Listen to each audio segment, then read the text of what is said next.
Hi everyone, Tasha here, and this is my stop on the Kat Scrappiness Farmhouse release video hop.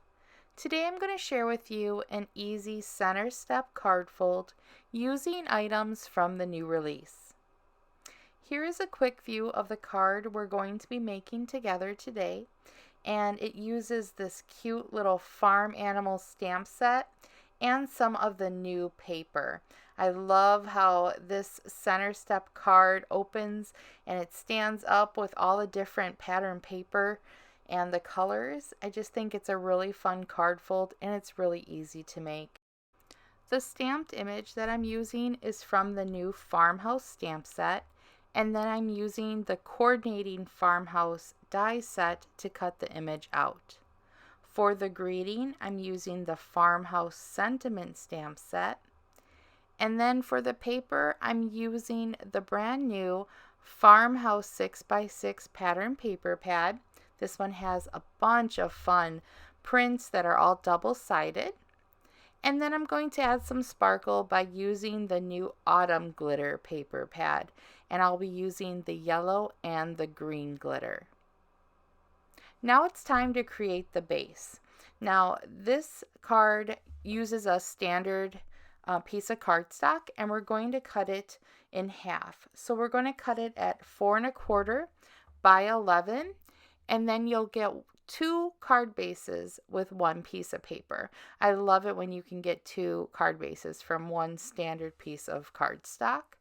So we're just going to cut it down the center, so we have it 4 1/4 by 11, and then we're going to have to make 2 cuts. Now to make the cuts for your card fold, you're going to want to have 1 inch from that bottom and 1 inch over. So I'm moving my blade to the 1 inch mark, and I'm going to cut all the way down to 6 1/2. This will create that opening where your center step bends. So we're cutting it again from 1 inch to 6 1/2. Then we're going to flip the paper around and do the same thing on the opposite side. And remember, we want 1 inch from the bottom and 1 inch from the side. So I'm lining it up again to that 1 inch mark, and then I'll move my scoring blade or cutting blade down to the 1 inch mark and cut all the way down to 6 1/2. And again, this will give it that opening area so that when you do score and create your center step, you have those 2 panels. Do you see how it matches when you just flip it over? After we're done doing our 2 cuts, we're going to have to do some scoring. We're going to score along the side that's closest to that 1 inch mark so that you have where you made those 2 cuts. We're going to score at 1 inch just up to where we did those cuts, and then 1 inch down to that cut line. After we have our 1 inch score marks, we didn't go all the way across, we just went up to where we started cutting. We're going to move our paper to the 2 inch mark, and we're going to do the same thing. We're just going to score down to that cut line, and then we'll score up to that cut line, leaving that center area without any score marks. And that creates that bend that helps make that center step. Now we have to make 2 more score lines, and this will be at 6 1/2. And we're doing the same thing. We're just scoring to that cut line and then scoring up to the cut line. So now you have that panel scored at 6 1/2, 1 and 2 inches. Now we do have this center area, and this score line is going to be at 5 1/2. So we're going to move our paper to 5 1/2, and we're just scoring that center area. So you want to make sure you don't score those side panels, just the center. And that creates the bend. And that is all we need to do to make this card base. So once we have all of our score lines, all we have to do is gently bend them just to kind of get them in the right spot. And everything should bend really easily since we did score everything.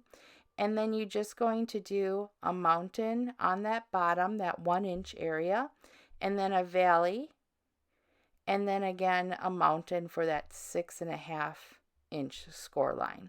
And do you see how everything just comes together real easily?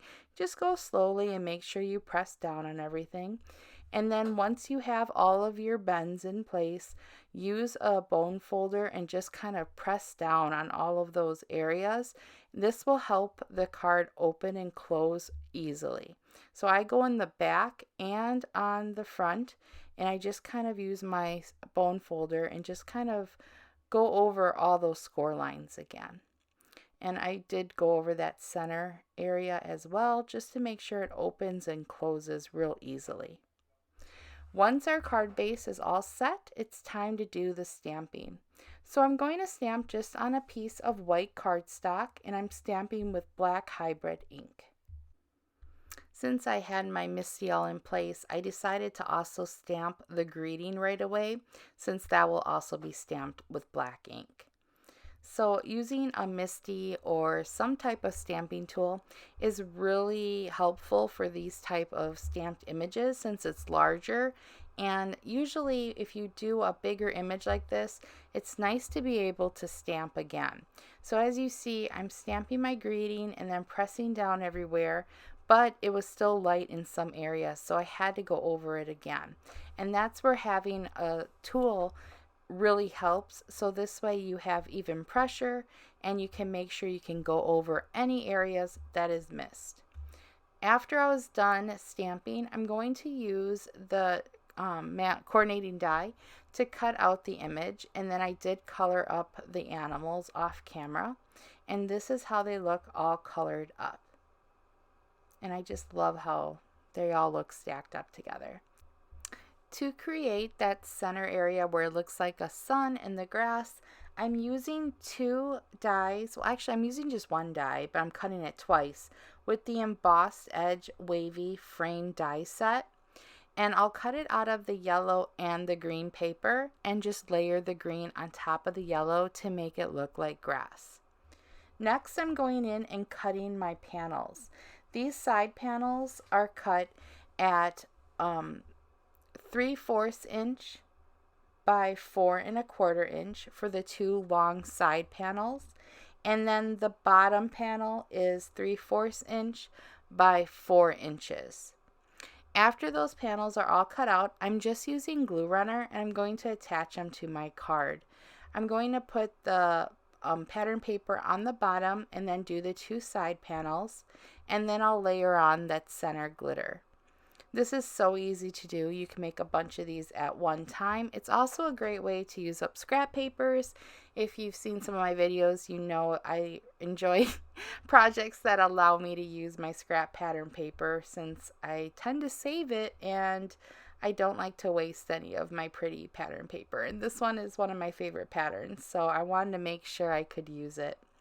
So for that center area, I'm just layering on the yellow. I wanted it to be bright, kind of like a bright sunny sky. And then I'll use a little piece of the green glitter paper and just layer that on top. This again is a nice way to save your glitter paper, since you're not using too much of it. For the animals, I wanted them to be raised up a bit, so I just added some foam tape on the back, and I'm going to put it directly onto the center card. This is an optional step. You can just stamp it onto a regular piece of paper and glue it onto your project, or just make the whole center area just a plain piece of white paper and color your image directly onto that center area as well. But I like the way it looks with the animals raised up a bit. And then lastly, I'm going to attach the greeting. I did mat the greeting with red cardstock that is the same color that I used for the card base. And I'm just going to put the greeting right in the center. And then to complete the project, I'm using some enamel dots from Kat Scrappiness in a yellow shade, and I'm just going to place 4 of them along the top. I like having some type of embellishment, and Kat Scrappiness has a wonderful selection of embellishments, pearls, sequins, and I love their enamel dots. So this is my completed project. I hope you guys enjoyed it and are having fun in the hop and will give this project a try. I'll have all the measurements and the supplies used in the description box below. And once you get this going, it really is pretty easy to make a bunch of these, and I hope you guys give it a try. Subscribe to my channel if you haven't already, and I hope you're having a great day. Bye-bye.